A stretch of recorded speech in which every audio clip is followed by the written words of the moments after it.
Good morning, viewers. Today I am present before you with the second part of the Tar series. In my previous podcast, I have given the summary of the first 10 stanzas of this great poem. In today's podcast, I will be talking about the rest of the stanzas. So here I begin. Stanza 11. The poet says that in the same house a great deal has happened over the centuries before the ruin came. Stanza 12. The poet recalls all the figures, which includes the blind poet who kept roaming and celebrated the girl's beauty. It also includes Hanrahan, who was made to wander through God's forsaken meadows. Mrs. French is another who was gifted with such a fine ear by her servant. Stanza 13. Now the poet puts forth question which he wants to ask us all. He asks his readers that whether his rage against old age is something common to all old men and women, both rich and poor, or not. Have these people been raging against the old as he is doing it then? He says that all the eyes are impatient to leave, but he has already found his answer. The poet permits them except Hanrahan, whose memories are badly needed by Yeats. Stanza 14. Yeats now talks to Hanrahan and says he is suitable for his purposes, as he is one lecherous fellow who had uncountable love affairs.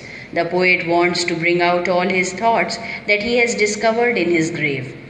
Yeats is sure that he has understood by then the true importance of the sexual desires that were accompanied with the invitation of a softening touch or sigh. Stanza 15. The poet has a question in his mind that whether the imagination of man dwells upon a woman whom he has not been able to get. If the imagination lingers on the lost woman, then one has to also admit that the loss of a woman is mostly due to pride, cowardice, subtle thoughts, and conscience. All these things prevent one from taking the memory of this loss, and the day is blotted out.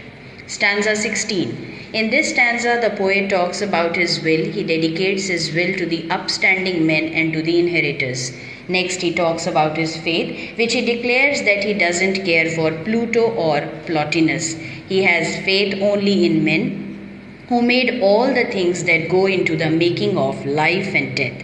Stanza 17. The doors are seen to be chattering and screaming at a loophole, and the loophole is covered with twigs. The mother daw will rest on layers of twigs and will warm her nest. Stanza 18. The poet says that he has left not only pride but also faith in his will.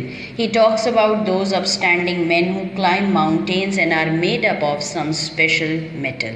Stanza 19. In the final stanza, the poet says that it is time to reshape his soul. He wants his soul to study in a learned school, and he is going to educate his soul to that extent where worse things such as decay cannot affect it.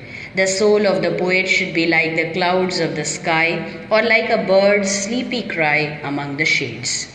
The Tar remains one of the memorable and forceful of Yeats's poems.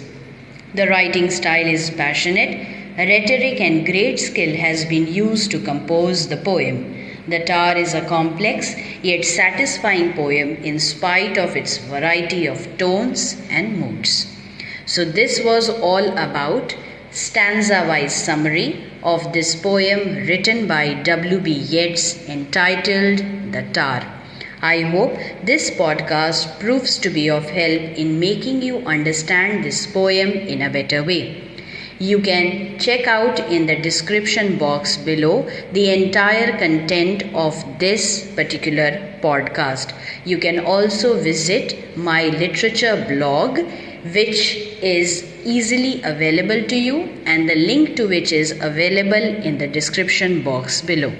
Thank you for your valuable time. Here's wishing you a great day ahead.